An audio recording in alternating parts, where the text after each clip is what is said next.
अस्सलाम वालेकुम। बेटा आज हमने डिस्कस करनी है applications of solution of linear equations. इससे पहले आपको लीनियर इक्वेशन बनी हुई मिलती थी। अब आपने सबसे पहले वो लीनियर इक्वेशन बनानी है और फिर आपने उनको सॉल्व करना है। और सॉल्यूशन का तरीका तो आपने ऑलरेडी सीखा हुआ है। एक मेथड है कोफिशिएंट इक्वल कर दें, दूसरा मेथड है सब्स्टिट्यूशन कर लें और तीसरा मेथड है क्रॉस मल्टीप्लिकेशन कर दें। तो हम स्टार्ट लेते हैं। क्वेश्चन 4 पार्ट 2 है क्या? Cost of 3 books and 2 pen is 395 and the cost of 2 books and 5 pen is rupees 355. Find the price of a book and a pen. सबसे पहले आप बुक और पेन दो यहाँ पे वेरिएबल आ गए हैं, तो आपने क्या करना है कि एक को आपने x कह देना है, दूसरे को y। तो हम कहते हैं let solution let the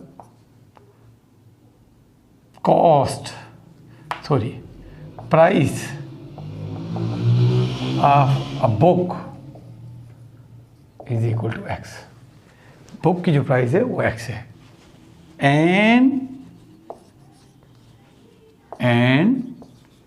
price of a pen is y। इसका मतलब है आपने x और y की वैल्यू कैलकुलेट करनी है एंड पे जाके। गिवन क्या है? गिवन दैट अगर एक कोई पेंसिल हो या बुक हो, उसकी प्राइस 2 रुपीज़ हो, तो 3 की कितनी बनेगी? 3 की वो 6 बनेगी। मीन 2 से 3 को मल्टीप्लाई कर देंगे। तो यहाँ पर भी एक की प्राइस x है तो 3 की फिर कितनी होगी? 3x होगी। इसी तरह जो 2 पेन हैं उसकी प्राइस जो है हमने y रखी है, एक की y रखी है, तो 2 की कितनी हो जाएगी? 2y हो जाएगी। 2 × y यानी एक की अगर 2 रुपीज़ होगी तो 2 की कितनी हो जाएगी? 2 × 2 4। सो गिवन दैट क्या गिवन है?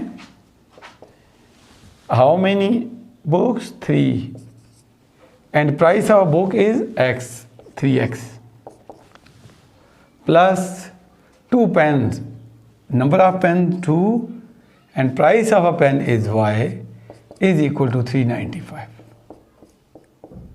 इक्वेशन 1 हमारी बन गई। एंड दूसरी बात उसने की है 2 books and 3 pens. 2 books, number of books 2 and price of a book is x plus 5 y equal to 355। ये दो इक्वेशन हो गई हैं। अब इन 2 इक्वेशन को आपने सॉल्व करना है और x और y की वैल्यू कैलकुलेट करनी है। और इक्वेशन तो आपको सॉल्व करनी आती हैं ऑलरेडी, फिर भी मैं आपकी आसानी के लिए इनको मैं सॉल्व करता हूँ। तो सॉल्व करने के लिए मैं मेथड यूज़ करता हूँ क्रॉस मल्टीप्लिकेशन का। तो क्रॉस मल्टीप्लिकेशन में हम क्या करते हैं? सबसे पहले हम इनका एक टेबल बनाते हैं। 3 यहाँ से 2 3 2 और चूंकि इसको इधर लाना होता था, अभी हम यहाँ पे नहीं ला रहे, सिर्फ साइन चेंज करके लिखेंगे। अगर यहाँ पे प्लस लिखा हुआ है तो माइनस लिख लेंगे, माइनस लिखा होगा तो प्लस -395। फिर ये दोबारा रिपीट होंगे 3 2 -395। अब यहाँ से आ जाएं 2 5 355। अगर हम इसको इधर ले आएंगे तो -355 बन जाएगा। अब नहीं ला रहे, अब मैं आपको ये सिखा रहा हूँ, जो राइट हैंड साइड वाली चीज़ होगी उसका साइन चेंज करके लिखा करेंगे। प्लस हुआ करेगा तो माइनस लिख लिया करेंगे, माइनस होगा तो प्लस लिख लिया करेंगे। तो -355 2 5 -355। अब देख लेते हैं हमारे काम की कौन सी थी, ये दो तो थी नहीं और ये आखिरी दो अभी नहीं है। तो हमने ये जो दो वर्टिकल लाइन ड्रॉ की हैं इनके अंदर वाली जो वैल्यूज़ हैं इनको हमने यूटिलाइज़ करना है एक्स की वैल्यू के लिए। अब क्या करेंगे, एरो देखें मैं कैसे लगा रहा हूँ, हो सकता है आपको उस वक्त समझ ना आई हो। ये गए इधर, फिर इधर, फिर ये इधर, इसी तरह इधर, फिर इधर और फिर इधर एरोज डाल देते हैं हम। तो आपको x और y की वैल्यू कैलकुलेट करनी है। अब x की value, now x is equal to क्या पड़ा था, this into this, 2 into -355, 2 into 2 355 minus फार्मूले में आएगा और 5 इंटू -395, 5 इंटू -395 डिवाइडेड बाई ये जो लास्ट वाले दो हैं 3 into 5, 3 into 5 minus 2 into 2 into 2।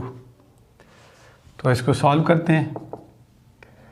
तो 2 इंटू 355 मल्टीप्लाई कर देना -710 आ जाएगा। 5 इंटू 395 और माइनस प्लस 5 इंटू 395, तो ये आई थिंक बनता है 5 5 25, 5 9 45 प्लस 2 47 और 5 3 15 और प्लस 4 1975 बाय 15 माइनस 4, इसको इससे माइनस कर लें 5 6 2 डिवाइडेड बाय 11। अब आप क्या करेंगे, कैंसिल करेंगे इसको।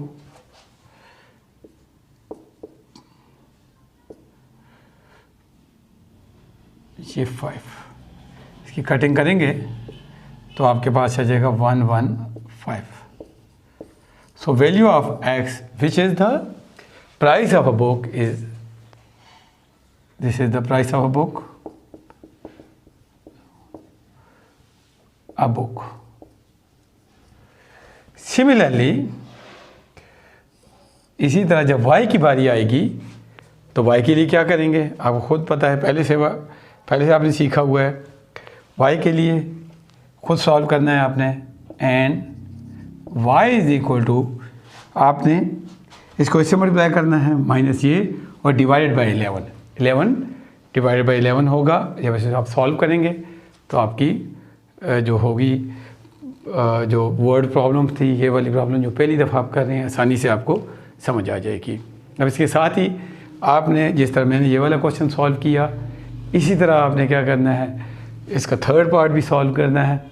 और फिर जो क्वेश्चन नंबर 1 है जो कि एजेस के मतलब है, एज ऑफ हमने फाइंड करनी है, age of a son and age of his father, वो जो है उसकी मैं स्क्रीनशॉट आपको भेज देता हूँ। अब वहाँ से देख लीजिएगा, तरीक़ाकार यही होगा। तो मैं उम्मीद करता हूँ कि आपको ये जो तरीक़ाकार है वर्ड प्रॉब्लम की सलूशन का आपको क्लियर हो चुका होगा। तो आप इनको कीजिएगा, मैं एक असाइनमेंट भी दे दूँगा, वो असाइनमेंट भी आप कर लीजिएगा। अल्लाह हाफ़िज़।